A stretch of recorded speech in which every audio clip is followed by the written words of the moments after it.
Hey, Mason from the Getting Our Crit Together podcast, link in the description. Thanks for making all those comments this year. It's really helped boost the algorithm. No problem. I'm committed to proving my dedication to Anderson Cooper. About that, I did have a little surprise for you. It's a new video, and I think you're going to be pretty excited about it. Is it time? Is it really happening? It's a certain silver fox. Yeah? Who first showed up on television in the 90s. Oh yeah? High charisma. I feel like you're building it up too much now. This isn't what I think it is it? Mewtwo! Gosh darn it!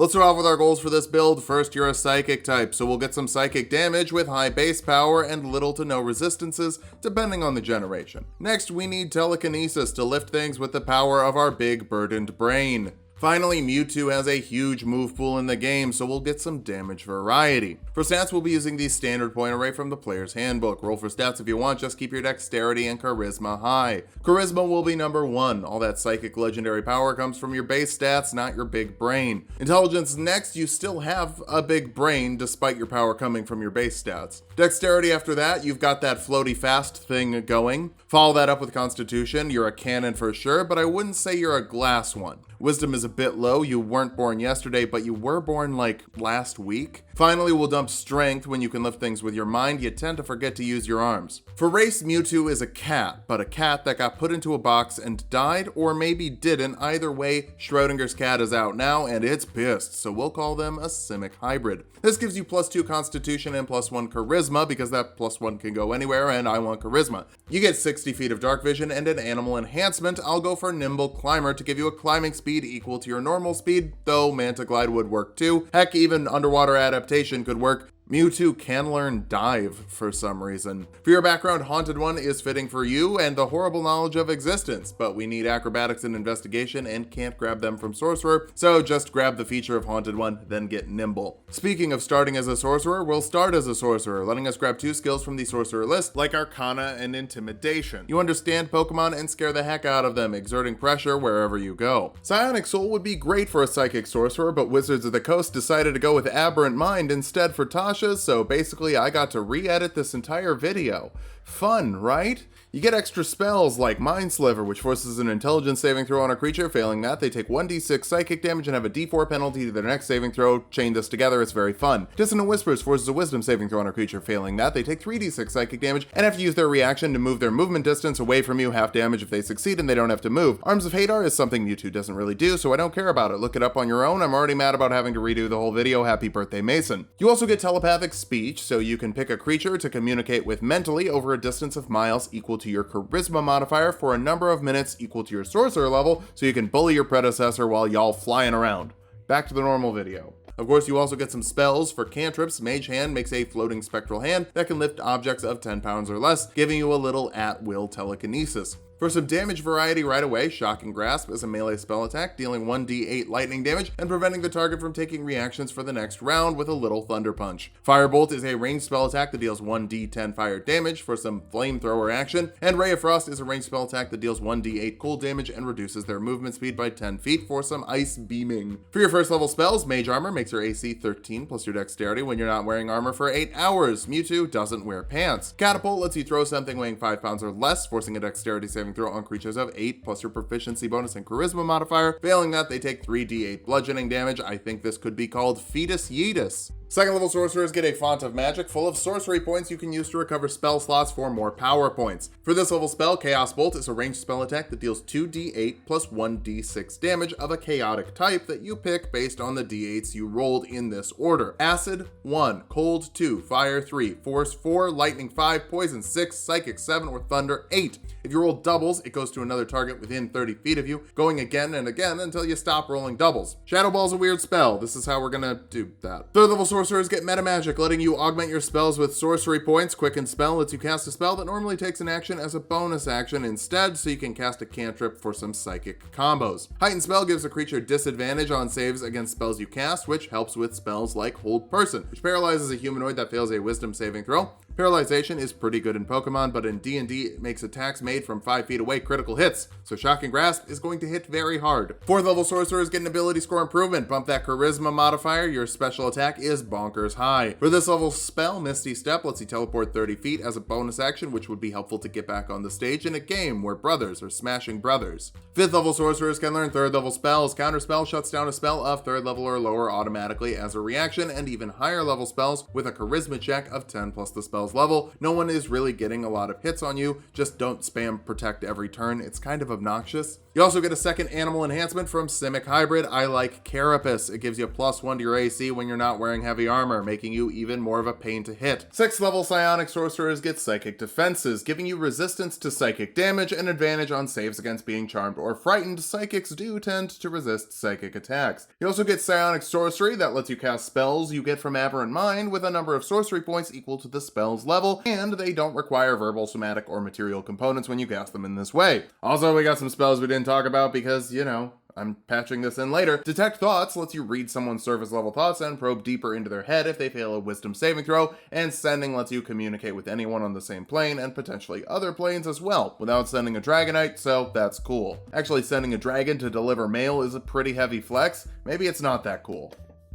For this level spell, Knock breaks a lock or hinge and makes a big boom that can be heard 1,000 yards away. It's not great for stealthing, but it should be good at getting you out of Team Rocket's compound. 7th level sorcerers get 4th level spells like Confusion, forcing a wisdom saving throw on creatures in a 10-foot radius. Failing that, they have to roll a d10 at the start of their turn. If they roll a 1, they use their movement to go in a random direction. On a 2 through 6, they don't do anything for that turn. On a 7 through 8, they make a melee attack against a random creature within 5 feet of them, and on a 9 or 10, they get to act normally. They can re-roll this saving throw at the end of each of their turn for up to a minute depending on your concentration, but it's a really great way to just mess up a whole field of Pokemon. 8th level sorcerers get an ability score improvement, letting us cap off our charisma for maximum mind powers. For this level spell, Psycho Cut was your signature move until Gallade, the sword-armed psychic Pokemon, swooped in and stole it from you, but the 2nd level spell, Shadow Blade, summons a sword that deals 2d8 psychic damage and has advantage on attack rolls in dim or dark light. It's finesse, it's throwable, it's pretty darn good. You can use this for up to a minute depending on your concentration or until you get an ether on it. Honestly, after the physical special split, this isn't going to be that great, but if you're more adamant about getting it in, it could work. Y'all like those Pokemon nature jokes?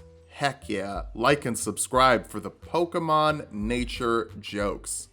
9th level sorcerers can learn 5th level spells. Synaptic Static lets you force an intelligence saving throw on creatures in a 20-foot radius. Failing that, they take 8d6 psychic damage, half as much on a success. If they fail, they also have a d6 penalty to attack rolls, ability checks, and concentration saving throws for a minute or until they can make an intelligence save. But your save is super high, so unless they have Milotic levels of special defense, they're gonna be worse. 10th level sorcerers get another meta magic option. Empowered Spell lets you reroll a number of damage die equal to your charisma modifier, which is almost as cool as wearing some cool sunglasses. I'd love to see Mewtwo in some choice specs.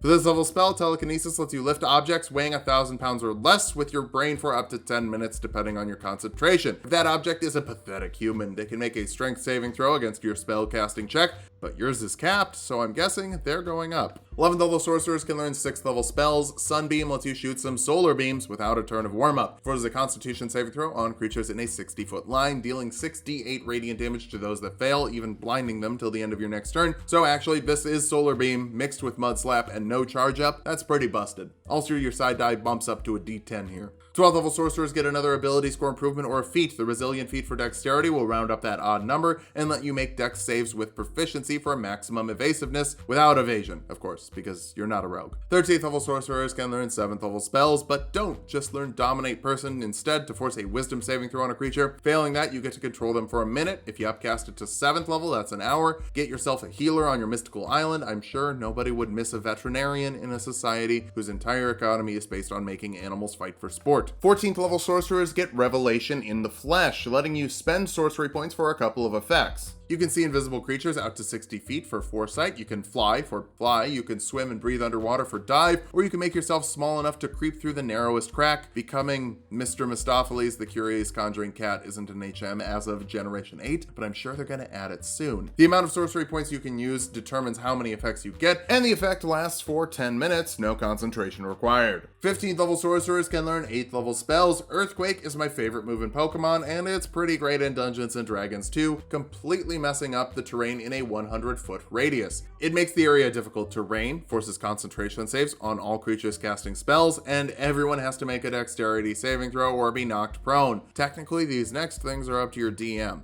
but I'm gonna assume that your DM is cool. 1d6 fissures open up that are 10 feet wide and 1d10 times 10 feet deep. They extend across the spell's diameter, dropping people inside if they fail a dexterity saving throw. It also deals 50 bludgeoning damage to buildings, which might make them collapse. If they break, creatures within distance of half the building's height have to make a dexterity saving throw or take 5d6 bludgeoning damage, and they're buried under rubble until they can make a DC 20 athletics check. Hopefully, that's enough effects, and hopefully, the enemy isn't using a flying type, because all of that wouldn't work on them. 16th level sorcerers get another ability score improvement, helping you get your dexterity modifier up for better AC. You should be hard to hit if you're a legendary after all. By the way, how are you a legendary Pokemon if you were made in a secret lab like a week ago? That's not how legends work. 17th level sorcerers can learn 9th level spells. Psychic Scream is the ultimate psychic type attack, forcing intelligence saving throws on creatures of your choice within 90 feet, dealing 14d6 psychic damage to those that fail and stunning them until they can make an intelligence saving throw.